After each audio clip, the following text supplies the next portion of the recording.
Hi സുഹൃത്തുക്കളെ, അപ്പോൾ നമ്മൾ വർക്ക് ചെയ്യുന്ന വീട് ഇതാണ് കേട്ടോ. റീപെയിൻറ്റിംഗ് ആണ് ചെയ്യുന്നത്. അപ്പോൾ മുമ്പ് സീലിങ്ങിൽ അടിച്ച പെയിൻറ്റ് കംപ്ലീറ്റ് പൊളിഞ്ഞു പോന്നിട്ടുണ്ട്.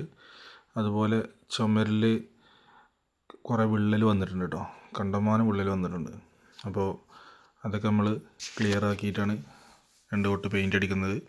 അതുപോലെ ഈ ചുമരിൽ വിള്ളൽ വന്ന ഭാഗത്ത് നമ്മളതൊന്ന് വലുതാക്കിയതിന് ശേഷം അവിടെ പ്രൈമർ, കെയർ കോട്ട് അങ്ങനത്തെ എന്തെങ്കിലും അടിച്ചതിന് ശേഷമാണ് അവിടെ ക്രാക്ക് ഫില്ല് ആഡ് ചെയ്യുന്നത് കേട്ടോ.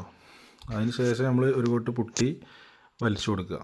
അപ്പോൾ ഇത് നമ്മളെ സുഹൃത്ത് ഇവിടെ പൊട്ടിച്ചുകൊണ്ടിരിക്കുന്നുണ്ട്. ഗ്യാപ്പ് വലുതാക്കി കൊടുക്കണം കേട്ടോ. പല ആളുകളും ഇത് എംസാൻഡ് കൊണ്ട് തേച്ചിട്ടാണ് എന്നൊക്കെ പറയുന്നുണ്ട് കേട്ടോ. അപ്പോൾ ഇത് നമ്മൾ മണൽ കൊണ്ട് തേച്ച വീട്ടിൽ നമ്മൾ ഇങ്ങനത്തെ ഒരു പ്രശ്നം കണ്ടിട്ടുണ്ട്. അപ്പോൾ ഈ പഴയ പെയിൻ്റൊക്കെ പൊളിച്ചെടുത്തതിന് ശേഷം നമ്മളിവിടെ വാട്ടർ പ്രൂഫ് 2 കോട്ട് അടിച്ചതിന് ശേഷമാണ് പ്രൈമർ, പെയിൻറ്റ് ഒക്കെ അടിക്കുന്നത് കേട്ടോ. ഇവിടെ നമ്മൾ അതുപോലെ തന്നെയാണ് ചെയ്തിട്ടുള്ളത് കേട്ടോ.